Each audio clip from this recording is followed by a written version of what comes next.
जो आज के टॉपिक में चीजें हैं ये सारी की सारी आपको कॉर्पोरेट ट्रेनिंग्स में काम आती हैं। इनके बगैर आप लोगों की कॉर्पोरेट ट्रेनिंग्स जो हैं वो नहीं होती। इसलिए जो भी क्वेश्चन हो, जो भी बात आप लोगों ने पूछनी है, you can ask me directly. हाँ जी, अब एक ट्रेनर की बात करते हैं कि अगर एक ट्रेनर को सक्सेसफुल होना है तो मेरे पॉइंट ऑफ व्यू से उसके अंदर कम से कम ये 5 चीजें होनी चाहिए जो कि मैं बताने जा रहा हूं। सबसे पहले उसके पास नॉलेज होना चाहिए अपनी फील्ड का, जिन चीजों से रिलेटेड वो ट्रेनिंग देता है उन टॉपिक से रिलेटेड, जो उसके कंपैटिटर्स हैं उनसे रिलेटेड, और जिस इंडस्ट्री को वो ट्रेनिंग्स देता है उस इंडस्ट्री से रिलेटेड। दूसरी चीज, उसके पास स्किल्स होनी चाहिए। कुछ लोगों का ख्याल है कि सिर्फ कम्युनिकेशन स्किल ही जो है वो ट्रेनर बना देती है। ऐसा नहीं है। आपके अंदर बहुत सारी ऐसी स्किल्स हैं जो कि अगर नहीं हैं तो आप बेटर परफॉर्म नहीं कर सकते। आप लोगों के अंदर अगर ऑडियंस डीलिंग की कोई स्किल नहीं है तो आप इतने बड़े मॉब को कभी भी एड्रेस नहीं कर सकते। मैंने बहुत सारे ऐसे ट्रेनर्स देखे हैं, बहुत सारे ऐसे लोग देखे हैं जो सिर्फ 20 की ऑडियंस को टैकल कर सकते हैं, 25 की ऑडियंस को टैकल कर सकते हैं, 40-45 के सामने उनसे बोला नहीं जाता, शिवर कर जाती है उनकी बॉडी, टेम्परामेंट लूज कर जाते हैं। सिर्फ बोलना ही एक ऐसी स्किल नहीं है जो आपको ट्रेनर बनाती है। बहुत सारी और स्किल्स हैं, और उन स्किल्स को आज आपने जाके गूगल करना है, सर्च करना है। किस नाम से? सॉफ्ट स्किल्स लिख लीजिएगा या लाइफ स्किल्स लिख लीजिएगा। सॉफ्ट स्किल्स या लाइफ स्किल्स, जितनी की भी लिस्ट निकले, कहीं आपको 60 मिलेंगी, कहीं 100 मिलेंगी, कहीं इससे भी ज्यादा मिलेंगी। एक एक नेम जो है वो प्रॉपर एक एक ट्रेनिंग सेशन है। मैं आप लोगों को साथ साथ फ्यूचर की भी गाइडलाइन देता जाऊंगा, आपने काम कैसे करना है। इंशाल्लाह आज हम एक रोड मैप सेट करके यहां से जाएंगे। सॉफ्ट स्किल्स और ये जो लाइफ स्किल्स हैं, आपने इनके बारे में पढ़ना है, और फिर अपनी जात को भी असेस करना है कि कौन कौन सी स्किल जो है वो आप में है और कौन कौन सी स्किल नहीं है। फिर हम इसका चार्ट बनवाएंगे, वो एंड पे मैं आप लोगों को बताऊंगा। 2 चीजें हो गई। तीसरी चीज क्या है? बिहेवियर। आप लोगों का एक लर्निंग बिहेवियर होना चाहिए। हम लोग सीखते हैं सिखाने के लिए। मैं कहता हूं हमेशा सीखो मजीद सीखने के लिए। ऑलवेज रिमेंबर, अगर आपने कुछ भी सीखना है तो अपना जो है लेवल, थिंकिंग का लेवल, वो इस तरह का रखें कि आप उस सीखे हुए की मदद से कुछ और सीख सकें। यहां पे खड़ा मैं आपको अकेला कुछ बताने वाला हूं, अकेला। लेकिन अगर मेरा माइंड जो है वो लर्निंग वाला होगा तो मेरे सामने 70 की ऑडियंस में से हर बंदा मेरा उस्ताद हो सकता है किसी ना किसी बात में। लेकिन मैं ये तब ही सीख सकता हूं जब मेरा एटीट्यूड सीखने वाला होगा। हमेशा जो अपना एटीट्यूड है, बिहेवियर है, वो लर्निंग वाला रखें। इसके लिए कुछ टिप्स दे देता हूं। लर्निंग एटीट्यूड डेवलप करने के लिए कुछ टिप्स दे देता हूं। सबसे पहले, हमेशा किसी भी चीज के पॉजिटिव पहलू को देखें, क्योंकि आपने ओपिनियंस कंस्ट्रक्ट करनी होती हैं। आप लोगों ने लोगों के माइंड को कंस्ट्रक्टिव बनाना होता है, लोगों को पॉजिटिव सोचना सिखाना होता है। अगर आप खुद ही पॉजिटिव नहीं सोच सकते तो किसी दूसरे को सिखा सकेंगे? कभी भी नहीं। दूसरी चीज, हमेशा अपने कामों को वक्त पे करना सीखें। कभी भी आज का काम कल पर मत छोड़ें। जो स्ट्रेटेजी बनाएं उसको परफॉर्म कर लें। अगर मैं आप लोगों को यह कहूं कि आप लोगों को मैं दिन के स्टार्ट में 24 गोल्ड कॉइन्स दे रहा हूं जो कि आपने उसी दिन में खर्च करने हैं, और हर घंटे में आपने एक सोने का सिक्का जो है वो खर्च करना है। अगर उस घंटे में वो सोने का सिक्का खर्च नहीं करेंगे तो अगले घंटे में वो ऑटोमेटिकली गायब हो जाएगा। तो आप क्या करेंगे? क्या उन सोने के सिक्कों को संभाल के रखेंगे या उनको यूटिलाइज करेंगे? यूटिलाइज करेंगे। जरा अपनी लाइफ को देखें, 24 hours just like a gold coin. हर घंटा सोने के एक सिक्के की तरह है। जो आज आया है आज ही गुजर जाएगा, कल दोबारा नहीं आएगा। अगर आज उसको यूटिलाइज ना किया तो कल उसका कोई फायदा नहीं है। अपने टाइम को यूटिलाइज करना सीखें। तीसरी बात, हमेशा शुक्रिया अदा करना सीखें। Attitude of gratitude. आपकी लाइफ की एक इतनी बड़ी क्वालिटी है जो हमेशा आपको दूसरों की नजर में मुमताज रखती है। लोग आपके साथ कोई भी डील करना पसंद करते हैं, क्यों? उनको पता होता है यार इस बंदे को पता है कि रिश्ता कैसे निभाया जाता है, इस बंदे को शुक्रगुजारी की अहमियत का पता है। चौथी बात, हमेशा अपने लर्निंग के प्रोसेस को जारी रखें।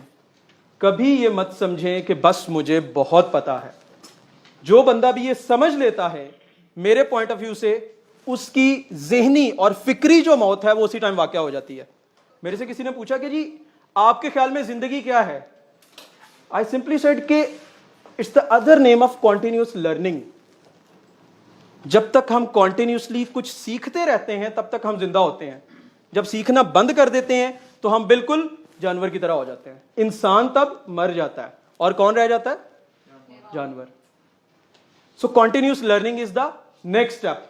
हमेशा कॉन्टिन्यूस लर्निंग जो है उसको अडॉप्ट करें अपनी लाइफ में। हाँ जी, फिफ्थ पॉइंट, नेगेटिव लोगों से, नेगेटिव चीजों से, नेगेटिव थॉट से बचें। ये आपकी पॉजिटिव एनर्जी को हमेशा अच्छे तरीके से यूटिलाइज करने की एक बहुत बड़ी की है आपकी लाइफ में। इसके अलावा भी बहुत सारी चीजें हो सकती हैं। ये कुछ 5 मेन चीजें थी जो मैंने आपको बताई कि ये यूजुअली हमारे साथ होता है, और ये सारी की सारी चीजें आपको रिलेशनशिप बिल्डिंग में, आपकी लाइफ में जो है प्रॉपर्ली एक्सेल करने में आपकी बहुत ज्यादा मदद करती हैं।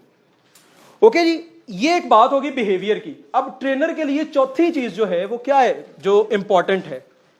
एक proper road map to success. Proper planning होनी चाहिए। कोई बड़े बुजुर्ग कहते हैं proper planning prevents poor performance, कि जो कोई बंदा प्रॉपरली प्लान कर लेता है वो पुअर परफॉर्मेंस से बच जाता है। और प्रॉपर प्लानिंग क्या है, इंशाल्लाह आज हम सेशन के एंड पे उस पर भी बात करेंगे कुछ। और जो लास्ट स्टेप है, आपकी अपनी पर्सनैलिटी जो है वो इंस्पिरेशनल होनी चाहिए। और मैं कंसीडर करता हूं कि ये जो 5th पॉइंट है that is the by product of the earlier 4 points. अगर आपके पास नॉलेज है, अगर आपके पास स्किल्स हैं, अगर आपके पास अच्छा बिहेवियर है, एक रोड मैप टू सक्सेस है और आप उस पर काम कर रहे हैं, तो अल्टीमेटली आपकी जो पर्सनैलिटी होती है वो इंस्पिरेशनल होती जाती है। 5 चीजें मैंने आपको लिखवाई हैं। आपको पता है इन 5 चीजों में से कौन सी ऐसी चीजें हैं जो ऑर्गेनाइजेशन को आपसे चाहिए होती हैं? कोई भी जो कंपनी है वो किसी भी बंदे को हायर करती है 3 रीजंस की वजह से। सबसे पहली रीजन कौन सी होती है? उसका नॉलेज।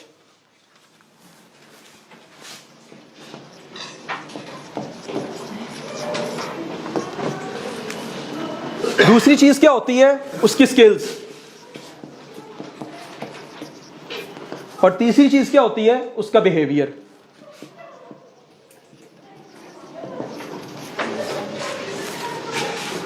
ये एम्प्लॉय को हायर करती है इन 3 चीजों की वजह से।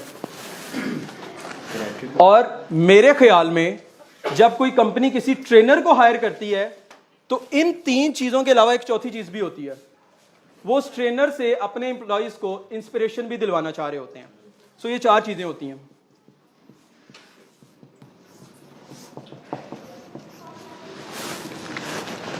अब स्पेसिफिकली आपकी बात हो रही है।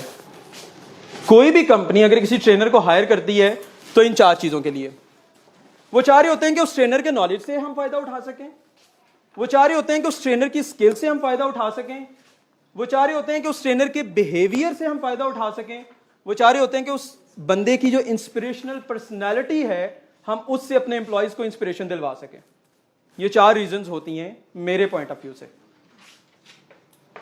अब ये सारी की सारी चीजें जो हैं ये आज के इस टॉपिक में कैसे फिट होती हैं एसेंशियल्स ऑफ ट्रेनिंग में, अब इसकी तरफ हम लोग आ रहे हैं। नॉलेज। आप इतने दिनों से नॉलेज ही गेन कर रहे हो, डिफरेंट ट्रेनर्स को सुना, उनके पॉइंट ऑफ व्यू सुने, उन्होंने कुछ जो आप लोगों को नसीहतें की आप लोगों ने वो सुनी, दैट इज नॉलेज। उसके बाद स्किल्स। इतने दिनों से स्किल्स के ऊपर ही काम हो रहा है। पब्लिक स्पीकिंग आपको सिखाई गई, ठीक है। उसके अलावा मेंटोर जो है उसका ब्रांडिंग क्या होती है, ये चीज आप लोगों को सिखाई गई चीजें। रिलेशनशिप मैनेजमेंट आपको सिखाया गया। ये सारी क्या है? स्किल्स है।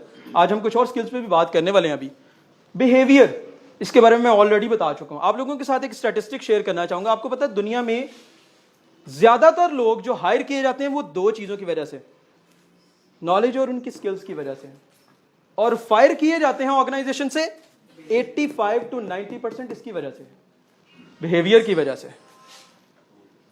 बिहेवियर के बारे में मैंने इसीलिए पहले कुछ बताया कि आपका बिहेवियर जो है वो मैनेज जरूर होना चाहिए, कंस्ट्रक्टिव जरूर होना चाहिए। और ये तो मैं आपको पहले बता चुका हूं, that is the by product inspiration. ये आहिस्ता आहिस्ता आती जाएगी। कुछ लोग जो है वो इंस्पायरिंग बनने की कोशिश करते हैं नाम के साथ लगा के, नाम के साथ लगा के आप इंस्पायरिंग नहीं होते, ठीक है। आप लोगों को प्रॉपरली अपनी पर्सनालिटी के अंदर वो चीजें पैदा करनी चाहिए जो आपको इंस्पायरिंग बना सकें। हाँ जी, अब हम जरा बात करेंगे ट्रेनिंग के पर्सपेक्टिव से कि कौन कौन सी ऐसी चीजें हैं जो कि अगर ट्रेनिंग से रिलेटेड आपके पास हैं तो then you can successfully train any type of people. सबसे पहले जो एसेंशियल है ट्रेनिंग का, that is TNA, training need assessment.